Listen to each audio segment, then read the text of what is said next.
और इस कथा को कौन सुना रहे हैं? इस कथा को स्वयं महादेव पार्वती को सुना रहे हैं। वो नंदी भगवान सुना रहे हैं अपनी कथा। किनको सुना रहे हैं? सुमेरु पर्वत पर सनकादि ऋषियों को, सनक, सनंदन, सनातन, सनत कुमार जी को अपनी कथा सुना रहे हैं।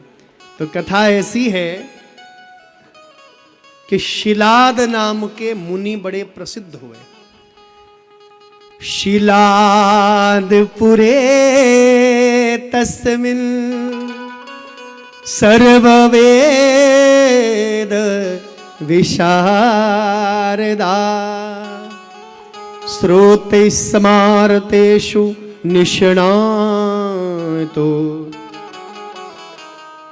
द्वितीया इव भास्करा, द्वितीया इव भास्करा।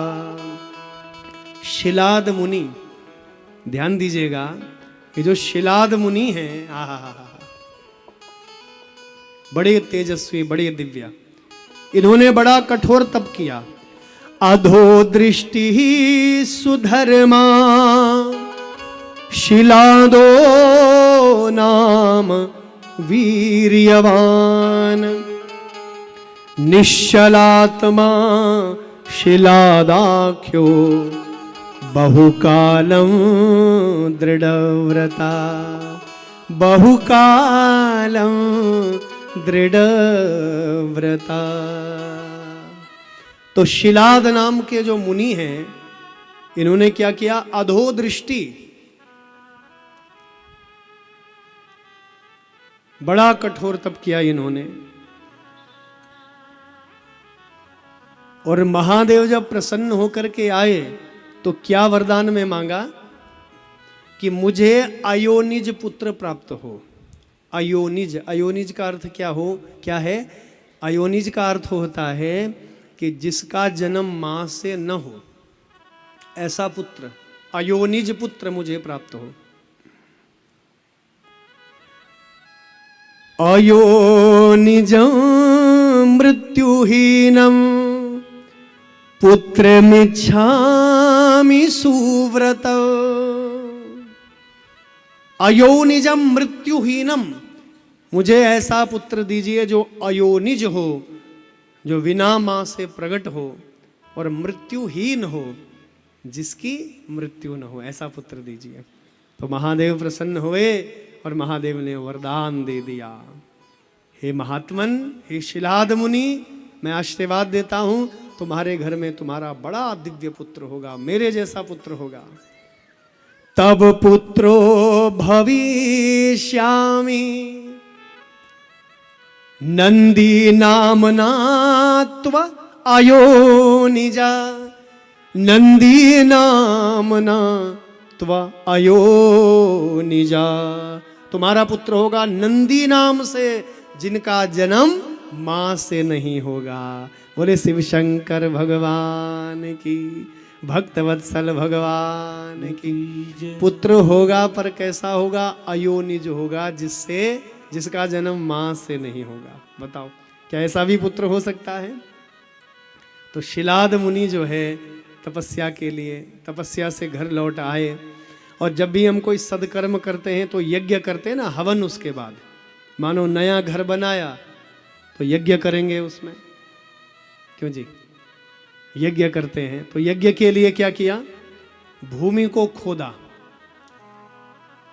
जमीन को खोदते हैं ना हवन कुंड के लिए। तो जैसे खोदने लगे हवन कुंड के लिए, तो खोदते खोदते खोदते एक धातु जैसा बक्सा कोई है, कोई धातु का पात्र जैसे कोई, इनको ऐसा प्रतीत हुआ कि कोई धातु है। तो जैसे धातु के पात्र को निकाला, और धातु के पात्र को निकाल करके खोल करके देखा, तो बंधुओं कहते हैं उसके अंदर पूर्ण ब्रह्म परमात्मा देवादिदेव महादेव त्रिनेत्रधारी बाबा उस धातु के पात्र से प्रकट होते हैं। तो नंदी भगवान का जन्म मां से नहीं हुआ, भूमि से हुआ है। ऐसा शिव महापुराण के शत्रुद्रिय संहिता में नंदी भगवान की कथा में ऐसा आया है। त्रियक्षं चतुर्भुजं बालं त्रियक्षं चतुर्भुजं बालं जटा मुकुटधारिणं त्रिशूलाद्या युधं दीप्तं सर्वथा रुद्ररूपिणं सर्वथा रुद्ररूपिणं त्रियक्षम चतुर्भुजम बालम, तीन नेत्रों वाला बालक, चार चार भुजाओं वाला बालक, जटा मुकुट धारणम, जटा का मुकुट बनाया हुआ है, त्रिशूलाद्या युधं दीप्तम सर्वथा रुद्र रूपिणम, जैसे महादेव ही बालक के रूप में प्रकट हुए हों। आहा, बड़ा मंगलमय प्रसंग है। आप कभी चित्र में देखते होंगे बाल शिव को, महादेव का बाल रूप, तो ये बाल रूप कोई और नहीं है, ये यही नंदी भगवान का रूप है। बोलिए नंदीश्वर भगवान की जय। नंदीश्वर भगवान के रूप में आज प्रकट हो जाते हैं। आहा, बड़ा मंगलमय प्रसंग है। देखिए, नंदी भगवान के रूप में प्रकट हुए और जैसे ही अपनी कुटिया में लेकर के आए, साधारण बालक के रूप में नंदी भगवान प्रकट हो गए। और आइए धीरे धीरे महाराज शिलाद मुनि अपने पुत्र का भरण पोषण लालन पोषण करने लगे, लालन पालन करने लगे। और इसने शिव भगवान का कठोर तप किया और भगवान ने इसको नंदी पद से सुशोभित किया। नंदी भगवान का प्रिय गण, प्रिय पार्षद नंदी भगवान। तो ये शिलाद पुत्र नंदी की कथा। और आपको सुनकर के बड़ा आश्चर्य होगा, नंदी भगवान की धर्म पत्नी का नाम है सुयसा। नंदी भगवान की धर्म पत्नी भी है, देवताओं की कन्या सुयसा। सुयसा नाम की नंदी महाराज की धर्म पत्नी है। देवताओं ने अपनी कन्या का कन्यादान नंदी भगवान को किया है। तो आइए, नंदी भगवान का विवाह उत्सव हुआ और वहाँ शिव भक्ति में लीन कैलाश पर्वत में नंदी भगवान के हम सब दर्शन करते हैं। तो नंदीश्वर भगवान की यह कथा।